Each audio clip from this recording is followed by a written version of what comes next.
Di kawasan ini di Depok terdapat sekolah Islami unik di tengah alam yang tidak hanya mempelajari ilmu agama, melainkan mengedepankan ilmu teknologi guna mewujudkan anak-anak yang berakhlak mulia, kreatif, dan mampu mengikuti perkembangan zaman.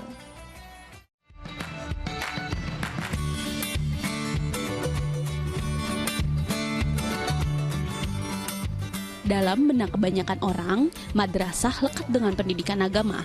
Namun, berbeda dengan Madrasah Internasional Teknonatura di kawasan Depok, Jawa Barat. Pelajaran agama di sekolah ini ditanamkan sebagai dasar mempelajari bidang ilmu lainnya. Sejak 2004, lembaga pendidikan di bawah Kementerian Agama ini memadukan pembelajaran berbasis sains, teknologi, dan juga alam. Tujuannya agar menciptakan konsep belajar yang menyenangkan serta menyiapkan generasi yang mampu mengikuti perkembangan zaman. Itu kan dari namanya beda ya, Madrasah Internasional Teknonatura. Kita mengadopsi pola madrasah yang kuat dengan agamanya. Kita pengen anak kita jadi warga negara global, bukan internasional, dan punya nama Teknonatura, teknologi dan alam. Jadi kita menciptakan suasana yang belajar alam yang menyenangkan. Dan targetnya adalah menciptakan anak-anak yang warga negara kelas global. Itu beda utamanya. Dan saat ini ya kita sedang mengadopsi konsep Madrasah 4.0. Berarti kita mempercayakan sistem untuk anak-anak siap masuk ke dalam industri 4.0. Terdapat 350 siswa yang belajar di sekolah ini, mulai dari tingkat sekolah dasar hingga tingkat sekolah menengah atas. Setiap siswa diarahkan untuk membuat berbagai proyek kegiatan pembelajaran berbasis teknologi. Salah satu bidang yang banyak diminati ialah robotik. Ini robot apa sih? Ini kita buat robot waktu itu untuk angkat beban, Kak. Oh, angkat beban. Gimana cara mainnya? Boleh perhatiin boleh. Aku mau coba dong. Gimana nih? Ini buat maju, Kak. Ini buat maju. Buat maju. Ke depanin maju, ke belakangin mundur. Mundur aja ya, maju. Mundur, salah. Maju lagi. Oh, keren banget. Buatnya berapa lama, Kak? Sekitar kalau kayak Sumpah. kalau desain Berapa? Desain Sebulan ya? kayaknya Sebulan kayak 2 bulan nyampe. 2 bulan, 3 bulan, Kak. Oke nih, daripada rusak, kakak coba nih. Wah, keren banget. Wah, kasih ke aku bisa nggak? Bisa. Kakak boleh turun tangannya nggak? Turun boleh. Boleh turun. Wah, hebat banget robotnya. Berbagai karya yang dibuat para siswa bahkan menoreh prestasi hingga mancanegara. Hal ini membuktikan bahwa kehadiran Madrasah Internasional Teknonatura menjadi angin segar dalam dunia pendidikan Islam untuk menjadi generasi berakhlak mulia, kreatif, dan mampu bersaing dengan kemajuan zaman. Nah pemirsa, tadi kita sudah lihat kan bagaimana kegiatan para siswa yang ada di Madrasah Teknonatura ini ternyata memang membuktikan ya, meskipun mereka belajar dengan cara yang berbeda, mereka tetap bisa berprestasi dan tetap menjunjung tinggi nilai-nilai keagamaan. Dari Depok, Jawa Barat, Krista Maharani, Ahmad Susanto melaporkan.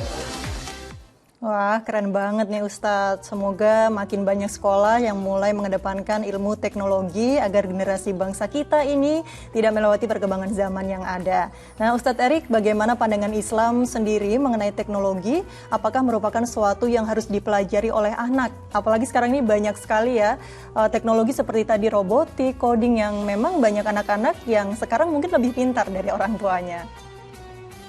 Ya, pertama kita salut ya, kita menyambut baik melihat ini semuanya. Saya juga ingin sedikit meluruskan tadi, meskipun berbeda tetap berprestasi. Zaman sekarang tuh harus berbeda kalau mau prestasi, kalau sama ya begitu-begitu aja begitu ya. Nah ini sesuatu yang unik, sesuatu yang berbeda. Tapi kita harus lihat ya secara esensi, karena kita ini kan terlalu sekuler berpikirnya gitu. Jadi ini sekolah inilah Islam segala macam. Padahal sekolah Islam itu ya seperti ini. Jadi dia sekolah madrasahnya tuh artinya apa? Dia juga mengkaji ilmu-ilmu Al-Quran, dia membaca mengkaji juga hadis, sunnah-sunnah gitu ya, implementasinya gitu, fikihnya. Tetapi juga dia harus apa? Harus belajar bagaimana ilmu fardu kifayah atau menguasai dunia. Salah satunya ya tentu teknologi. Ingat, ya, yang menemukan bilangan biner itu siapa? Al-Khwarizmi, ya, itu cendekiawan Muslim yang menemukan matematik. Bukan hanya matematik yang ditemukan, tetapi bilangan biner. Kalau tidak ada nol, tidak ada titik, ya itu, waduh, itu dunia ini tidak akan semaju ini. Dulu Romawi itu tidak ada titik, jadi angka Romawi itu tidak ada 10, itu tidak bisa mereka. Tetapi ketika ditemukan yang namanya bilangan biner itu titik dan 1 kan, 1 dan 0, itulah yang kemudian maju pesat yang namanya teknologi, matematik dan lain-lain.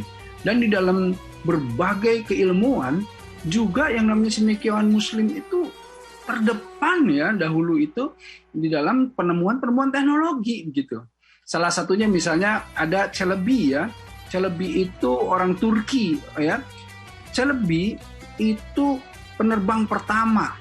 Beliau itu terbang 273 tahun sebelum Wright Brothers terbang di atas 12 kaki selama 7 detik. Ya, Hazarfen Ahmet Çelebi menyeberangi Selat Bosporus itu ya di Turki. Itu yang memisahkan Eropa dan Asia sejauh 2 mil. Coba bayangkan, itu 273 tahun sebelum Wright Brothers itu yang dinyatakan menemukan teknologi pesawat gitu. Padahal udah 273 tahun yang sebelumnya Islam sudah menemukan itu. Nah, mari spirit inilah. Jadi beginilah, kita semua orang-orang Muslim, ayo sekarang mulai open minded ya. Kemudian masuk ke dalam bagaimana menguasai dunia, menguasai teknologi ya. Mengejar yang namanya visi ke depan gitu. Itu sudah haruslah dilakukan ya. Jangan hanya kemudian mengkaji ilmu-ilmu klasik dan kemudian tidak mengembangkannya kepada dunia. Jangan hanya akhirat, tetapi dunia juga harus hasanah. Ya kan, Rabbana atina fid dunya hasanah wa fil akhirati hasanah wa qina adzabannar. Nah, visinya mestilah seperti itu, insyaallah. Insya Allah, ternyata banyak sekali cendekiawan Muslim dan tadi yang Ustadz sampaikan banyak sekali orang Muslim yang justru terdepan begitu ya Ustadz. Makanya orang Muslim ini tidak boleh kalah termasuk dalam perkembangan teknologi. Nah Ustadz, ini lalu bagaimana kalau ada yang mengatakan bahwa umat Muslim masih kalah dan belum mampu bersaing dalam bidang ilmu dan teknologi? Mungkin karena kebanyakan teknologi canggih yang ada diciptakan oleh negara barat di mana umat Muslim sebagai minoritas.